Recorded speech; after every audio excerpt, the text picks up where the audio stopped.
Je sais que vous savez déjà identifier certains comportements toxiques en face de vous. S'il se comporte comme ça, alors c'est probablement une personne toxique. Je dois l'éviter. Si elle dit ça, alors méfiance. Je le vois parce qu'en commentaire, vous êtes de plus en plus fort. Vous savez les repérer.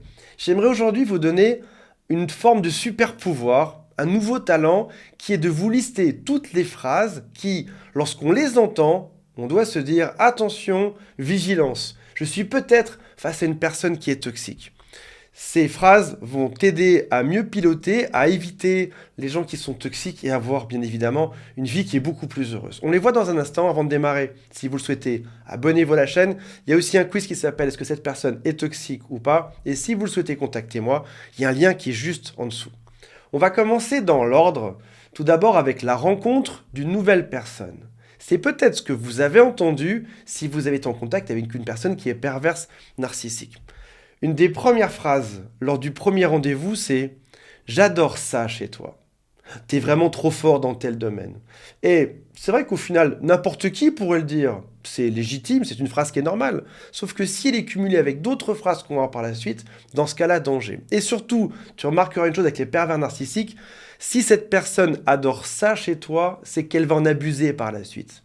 Elle aime beaucoup ta voiture, elle va te l'emprunter. Elle aime beaucoup ton argent, elle va te le voler. Elle aime beaucoup tes amis, elle va saccager tout ce qui est autour de toi. Tout ce qu'elle aime chez toi, elle va te le saccager. Deuxième phrase, tu es mon âme sœur. Il y a aussi la phrase tu es ma flamme jumelle, qui est très caractéristique des pervers narcissiques et des gens toxiques. Alors attention, encore une fois, tout le monde peut le dire, peut-être même que dans ma vie, je l'ai déjà dit une fois ou deux. Sauf que quand ça va trop vite, trop fort, lorsque c'est trop beau pour être vrai, souvent c'est que c'est vraiment trop beau pour être vrai. C'est complètement faux par la suite. Certains pervers narcissiques peuvent même te le rappeler à la fin de la relation. Tu étais mon âme sœur, tu étais ma flamme jumelle, et pourtant tu as réussi à tout gâcher. Autre phrase, pendant la phase de lune de miel, tu étais où pendant tout ce temps? Je t'ai cherché partout. C'est le destin si on se rencontre. Et puis, quelques phrases plus tard, il y a la fameuse phrase que beaucoup connaissent maintenant. Tous mes ex sont fous, mais toi t'es différent. Alors c'est bizarre parce que l'autre te connaît depuis quoi? Quelques heures, quelques jours, mais il t'avoue déjà que tous ses ex, sans aucune exception, sont fous, mais que toi t'es vraiment différent, t'es vraiment meilleur qu'eux tous. Déjà, il y a quelque chose d'inquiétant lorsqu'on te dit tous mes ex sont fous. Pourquoi tu as choisi que des ex qui sont fous? Pourquoi est-ce qu'il n'y a pas eu de remise en question? Qu'est-ce qui s'est passé? Il y a une grosse différence entre tomber une fois dans sa vie sur quelqu'un qui est fou et tomber de manière systématique que sur des dingues. C'est peut-être que tu les attires ou alors qu'en fait c'est faux. C'est que tu es en train d'inventer quelque chose et que toi tu seras le prochain dans son récit, la prochaine personne folle. Une autre phrase que tu peux entendre dès le début, c'est « Nous serons ensemble pour toujours ». Alors oui, tu dis oui, c'est chouette. En même temps, ça fait 3 jours. C'est peut-être un peu rapide pour savoir qu'on sera toujours ensemble. On sera ensemble toute la vie. Ça s'avère faux par la suite, bien évidemment.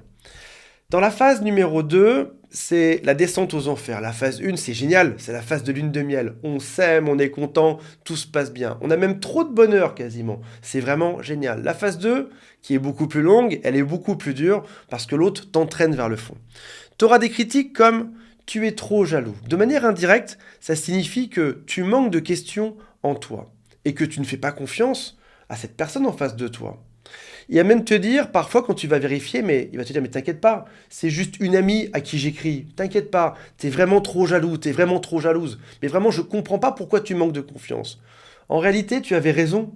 Il est vraiment en train de draguer quelqu'un d'autre. Il y a vraiment quelqu'un sur son téléphone. Mais il préférera toujours mettre la faute sur toi. C'est toi la personne qui est jalouse. C'est toi qui as un problème là-dedans. Et c'est intéressant parce que c'est projectif. C'est lui qui va voir ailleurs et il te le reproche par la suite et ça devient une réalité dans son cas à lui. Il y a quelque chose d'intéressant dans ce type de critique, c'est qu'il t'attaque avant même que toi tu y penses, pour être bien sûr que tu n'iras jamais vérifier. Comme dès le début, il t'aura dit « tu manques de confiance en toi et t'es trop jaloux », tu n'oseras pas aller voir dans son téléphone. Alors que lui ne se privera jamais d'aller voir dans le tien. Ce sera toujours toi le problème, et ce que ça signifie au final, c'est sois dédié à ma personne, moi, pervers narcissique, tu dois m'adorer, tu dois m'aimer, tu dois être mon esclave et ne regarder personne d'autre. Autre phrase, c'est « tu réagis de manière excessive », qui peut avoir une variante qui est « c'est juste une plaisanterie, je rigole, ça va, c'est pas très grave, t'es vraiment trop sensible, tu réagis vraiment trop ». Il peut aussi te dire des phrases comme «tu ne sais pas te contrôler». Alors là, c'est intéressant encore une fois parce que, imaginons que tu vois un ours dans une grotte et que tu ailles avec un bâton taper dessus. Tu tapes dessus en permanence. D'un coup, l'ours se réveille, rugit, et là tu fais à l'ours, t'es vraiment trop sensible. T'as un problème, toi. Non, c'est juste que quelqu'un a déclenché cet ours. Toi, t'es pareil dans la relation. Il passe son temps à te déclencher, ou elle passe son temps à abuser de toi. Et au moment où tu sors de tes gonds, ce qui est normal, ce qui est juste humain, même si tu as beaucoup de patience, beaucoup de calme, tout d'un coup, tu vas exploser. Il va te le reprocher. Ah, tu vois que t'es un dingue, tu vois que t'exploses, tu vois que t'es en colère, avec un espèce de sourire narco aux lèvres. C'est une forme de castration psychologique. Il te déclenche en permanence, il appuie sur tout ce qu'il peut pour te rendre dingue, et lorsque t'exploses, il te le fait remarquer. Tu vois, t'as un problème. Il ira même jusqu'à le dire à tous tes copains. Je suis en couple avec cette personne, il passe son temps à s'énerver et à crier. Bien sûr, il dira jamais que c'est lui qui a tout fait pour que tu sois comme ça.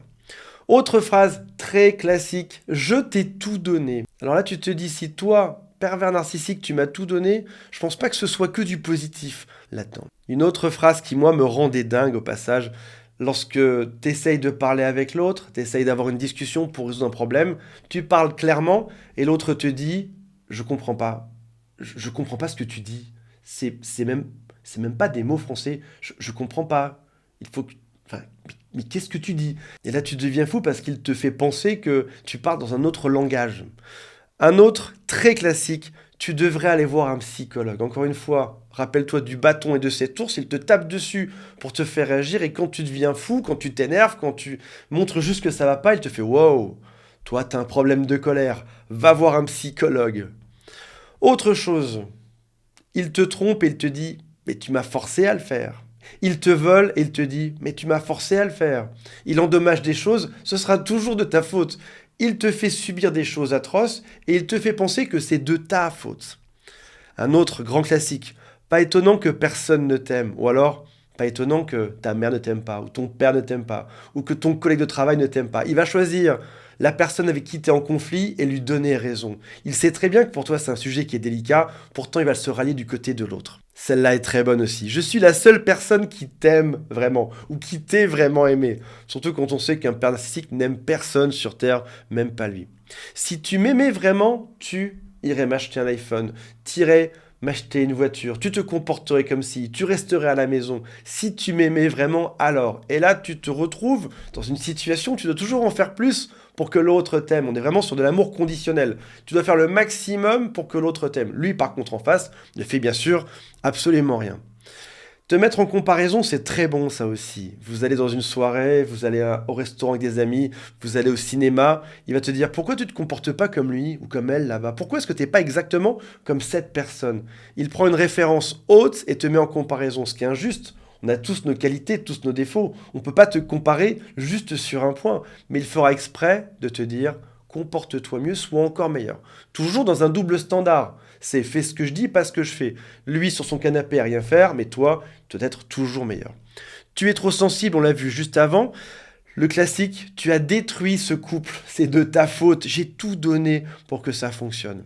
Un autre grand classique, tu es un manipulateur, ou encore pire, tu es un pervers narcissique. Remarque que souvent les pervers narcissiques savent qu'ils le sont, ou en tout cas, on leur a souvent fait le reproche.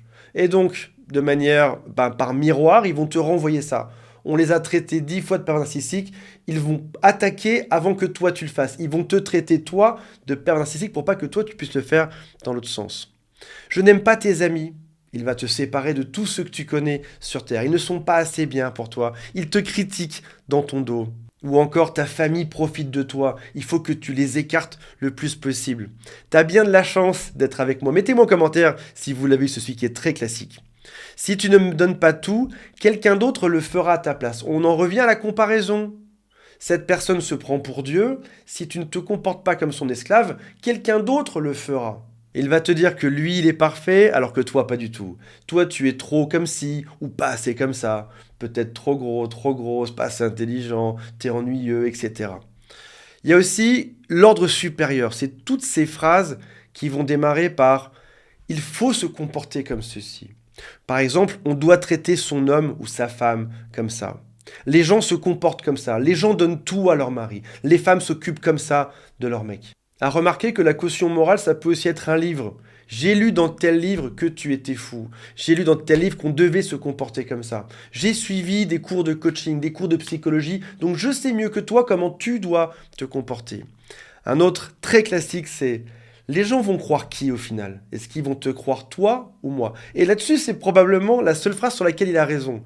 Vu que son cinéma est très bien étudié et très bien fait à l'extérieur, encore une fois, pas dans la maison. Quand il ferme la porte le soir, c'est l'enfer. Mais à l'extérieur, son cinéma est très bien fait. Là-dessus, c'est le seul point où je peux dire oui, en effet, il a raison. Les gens vont croire qui? En effet, plutôt lui au final. Il peut y avoir aussi des comportements physiques qui peuvent indiquer que tu as affaire à une personne toxique. C'est par exemple des gens qui ont beaucoup d'amis de manière superficielle, mais qui ne sont pas capables d'entretenir un lien avec eux. Des gens qui recherchent très souvent de l'attention, qui vont souvent demander des services sans jamais rien donner en échange. Des gens qui ne s'excusent jamais, qui ne prennent jamais leurs responsabilités. Ils te diront jamais «Désolé, c'est de ma faute». Non, non, jamais. Ce sera toujours la faute de quelqu'un d'autre sur Terre. Ce sont des gens aussi qu'on reconnaît facilement parce qu'ils causent des problèmes dans les groupes d'amis et finalement, même lorsqu'ils ne sont pas là, on continue à parler d'eux en permanence. Ce sont des gens qui ne prennent jamais en compte les émotions des autres et aussi qui vont passer du temps avec certains quand ça les arrange, lorsqu'il y a un service à récupérer, quand il y a quelque chose à en tirer d'ailleurs. On parle toujours de relations intéressées au final. Ce sont des gens qui vont critiquer soit ouvertement les autres ou soit dans leur dos pour pas qu'ils le sachent. Et c'est surtout des gens qui sont dans le fameux double standard qu'on a vu, ils vont prôner des choses que eux-mêmes ne font pas. Voilà mes amis, vous êtes armés pour repérer les gens toxiques. En sachant ça en principe, quand vous rencontrez une nouvelle personne, vous saurez dire si vous avez affaire à une personne qui est saine ou pas. Salut à tous, bye.